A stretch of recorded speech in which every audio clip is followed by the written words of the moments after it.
a real cause for concern is the demographic change that we're going through. No democracy, to my knowledge, has undergone a transition in which an ethnic majority loses its majority status and democracy survives.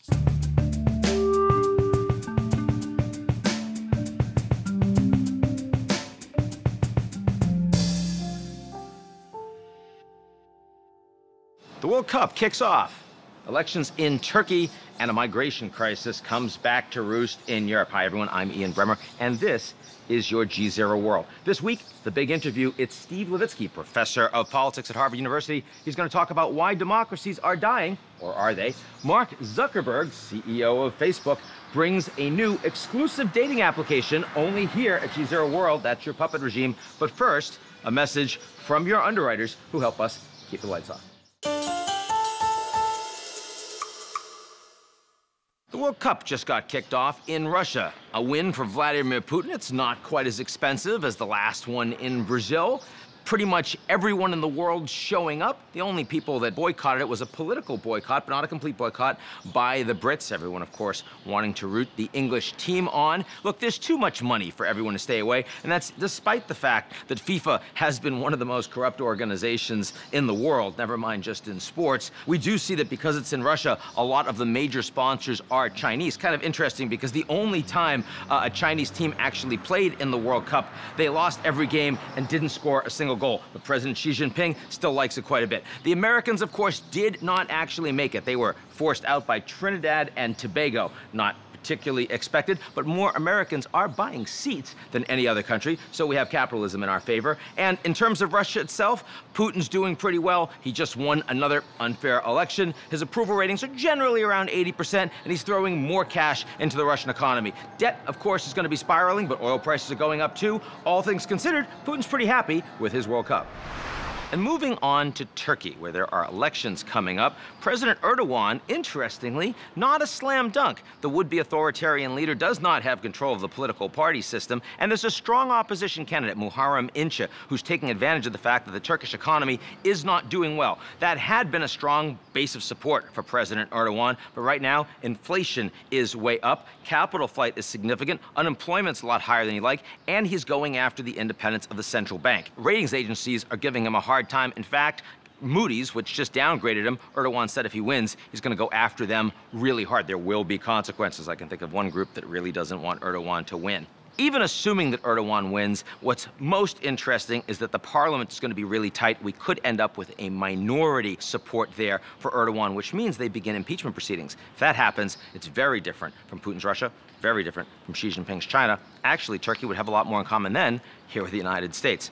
Interesting to think about. And there's a migration crisis happening again in Europe. The numbers coming over from North Africa, Middle East are actually far, far less than they were in the middle of the Syrian war, 2015, 2016. But there's a new government in Italy which has shut down its ports. They won on the basis of saying no more migrants. So far this year in Italy, we're talking less than 20,000 that have come in compared to some 70,000 same time last year. Doesn't matter. They're saying the German government needs to actually make this right. Other countries need to take them. And the Spaniards accepted one boat of 600 migrants that were otherwise stranded, but this is going to grow. Things to watch for, a fiscal crisis. The fact that the Italian government also is trying to shoot through their budget, but they're not willing to play ball on migration, means that the Europeans and Brussels are not as willing to engage with Italy come this fall. We could have a budgetary crisis. Also, Merkel. Chancellor Angela Merkel from Germany is much weaker as a consequence of the refugee crisis that she sort of created by accepting all those Syrian refugees in 2015, 2016 back in Germany. Now she's having a fight internally with the right wing because she's the one that wants to open borders, and the German in coalition say no. This is going to weaken Merkel. It might even force her out of power. All of this coming across the Mediterranean. And now my big interview. I'm talking with Steve Levitsky. He's professor of politics at Harvard University and wrote the bestseller, How Democracies Die. I'm going to talk about the United States, yes, but also Europe and countries all over the world. An intriguing conversation about an issue that's on everybody's mind. Are democracies actually dying right now?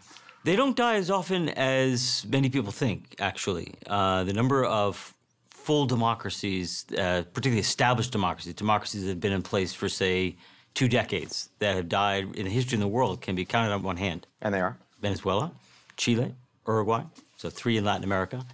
And then democracies that were more short-lived, like Spain and Germany in the 1930s. Hungary, depending on your view of the situation, may be another case. But the number of full-scale democracies that have died is relatively small. When you're identifying a potential threat to democracy, what are the ingredients that go into that? What are the indications that we have problems? So there's no perfect test to identify an autocrat, but we draw heavily on Juan Linz, the Spanish political scientist, taught at Yale for many years. He was born in Weimar, Germany, grew up in the Spanish Civil War in Franco Spain, really spent much of his career trying to understand how and why democracies die. And he, in a book, a very widely cited book published in the 1970s, put together what he called a litmus test for identifying authoritarians. And we kind of take that and repackage it a little bit and try to present it a bit more clearly in our book. And that litmus test has 4 elements. So this draws on Linz. One of them is calling into question democratic rules of the game. So, for example, Trump's calling our elections rigged and suggesting that he might not abide by the results of elections is an example of that. 2 is threatening to suspend civil liberties of opponents or the media. 3 is encouraging or condoning violence. And 4th is not accepting the legitimacy of your rival. So those are the 4 indicators that we use, and we argue in the book that during the 2016 campaign, Trump checked off all 4 boxes. He met all 4 indicators, and this is something that no major party candidate in the United States did. How worried do you think we should be about the state of liberal democracy in the world today? Well, our perspective is a little bit different. We do not think that fascism is around the corner. We don't think that the United States, that a military coup or outright tyranny is imminent in the United States. But we, like I think most Americans, have long taken the stability of American democracy for granted. We kind of assume, we kind of operate under the assumption that no matter how recklessly our politicians behave, no matter how recklessly we behave, we can't possibly break our democracy. And we think that is a dangerous mistake. We don't think that American democracy is dead. We don't even think that it's dying. But we do think that there are warning signs. There are things that should lead us to be concerned and careful in protecting our institutions. What are the institutions in the United States right now that you think are actually most vulnerable to eroding away from being effective democratic? Look, in terms of basic rights, when I think of basic elements of democracy, one thinks of elections, one thinks of freedom of association, freedom of speech, freedom of the press. Those things are not under direct threat. I mean, even though Trump has verbally threatened the media, I think those things are not under immediate threat. But there is some cause for concern. I wouldn't 5-10 years ago, if you'd asked me whether Americans whether this sort of consensus behind core institutions like elections and a free press was in danger of erosion, I would have said no.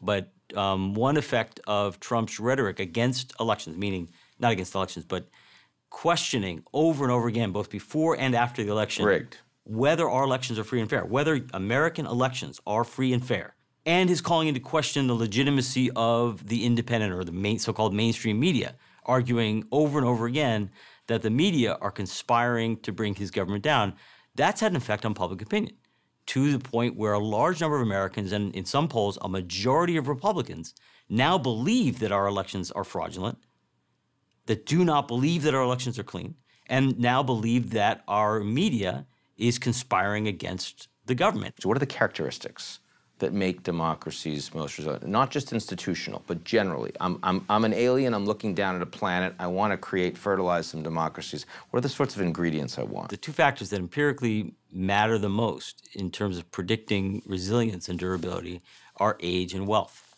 And actually the United States scores pretty well on both. certainly in terms of of its constitutional system, not full democracy, but in terms of its constitutional system, one of the oldest on earth, and it's also one of the wealthiest democracies on earth. So those two sort of structural factors alone, age and wealth, predict quite a bit of resilience. And so age of the system, again, not age of the people.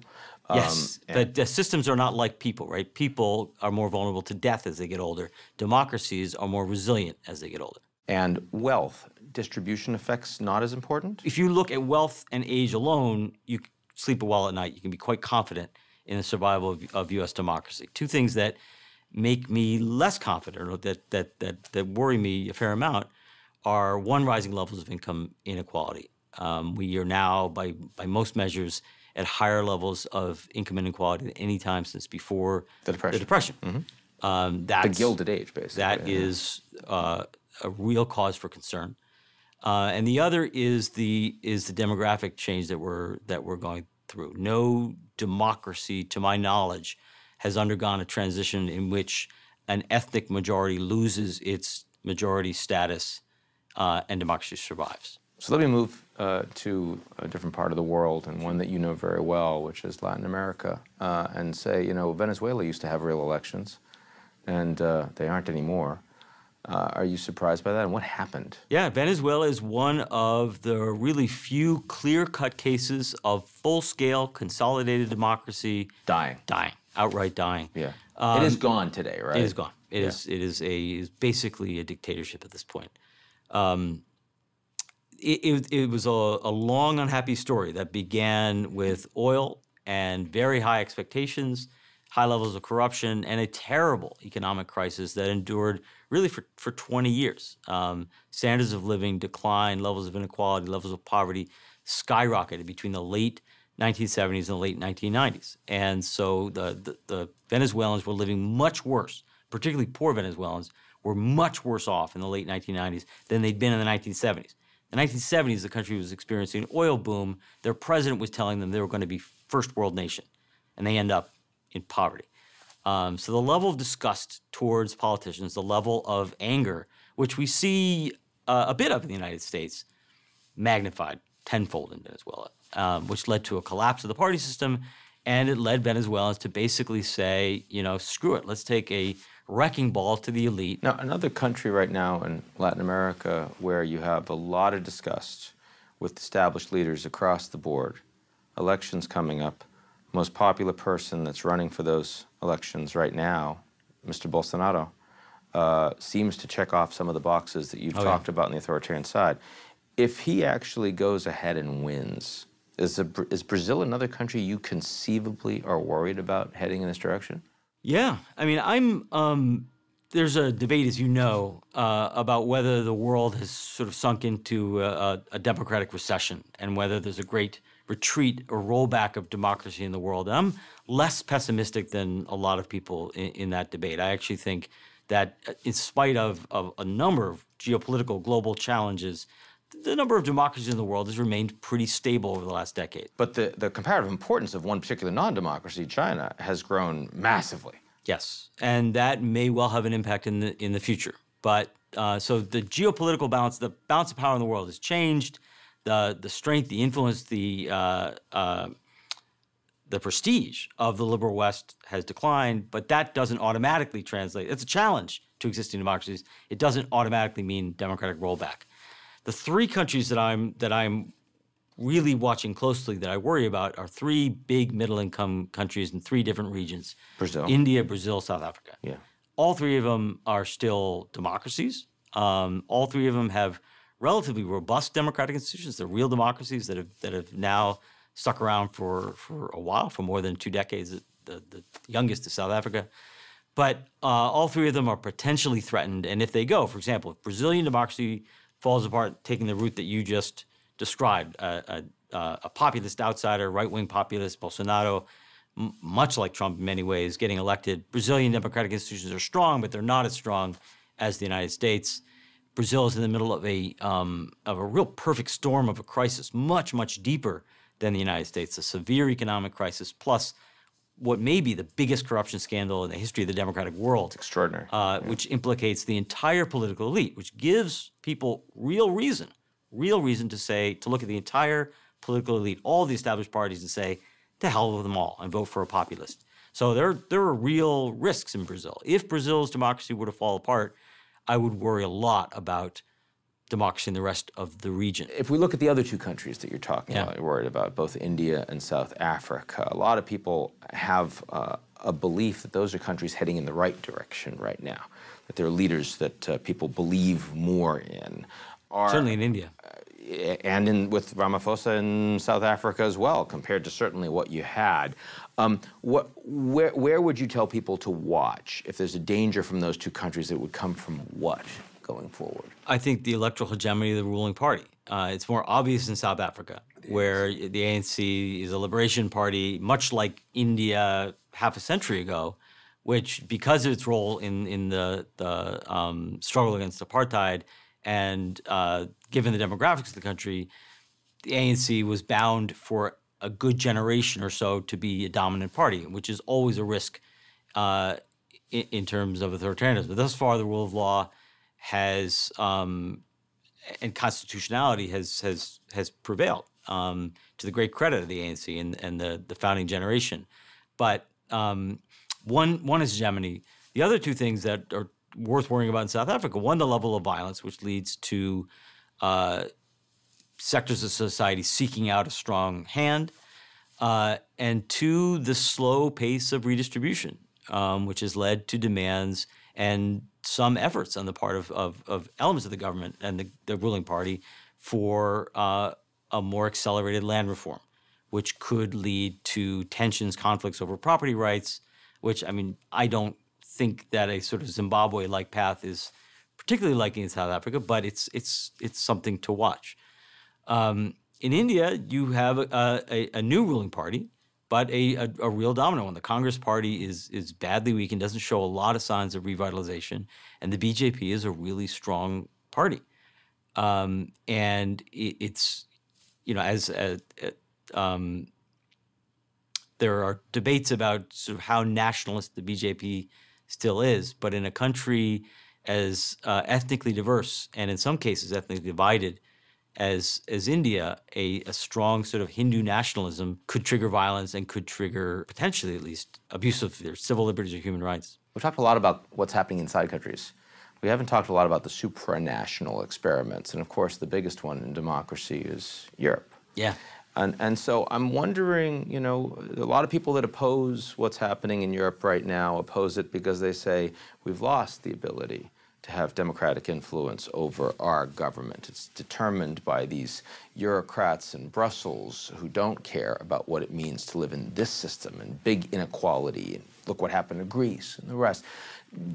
Are there lessons for democracy in how Europe was put together and the challenges that they're now experiencing? If voters perceive that the decisions that are made above them and about them are completely disconnected from their own preferences, they're going to get angry. And what's happened, and this is, I think, a parallel in the United States, with one thing that's happened throughout the advanced industrialized countries in the last 25 years or so is that center-right and center-left have converged on two main questions: on globalization, support for globalization, and tolerance of immigration. I happen to think both those things are positive. In fact, a majority of Americans think both of those things are positive. I think the support is more uneven in Europe.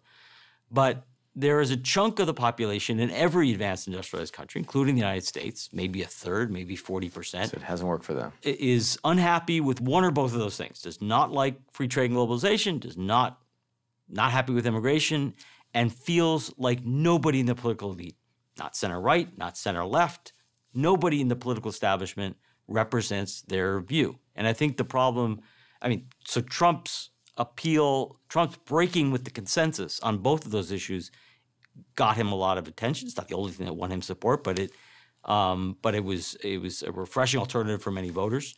In Europe, the problem is made even worse by this added EU layer, right? So it's not only that the center left and center right in each European country has kind of abandoned the voter, but it seems like even those parties have given up authority to Brussels. And what's the lesson? If governments are not perceived to be responsive to voters, political elites are going to in trouble. Steve Levitsky, Harvard University professor, author of How Democracies Die. Thank you very much. Thanks for having me.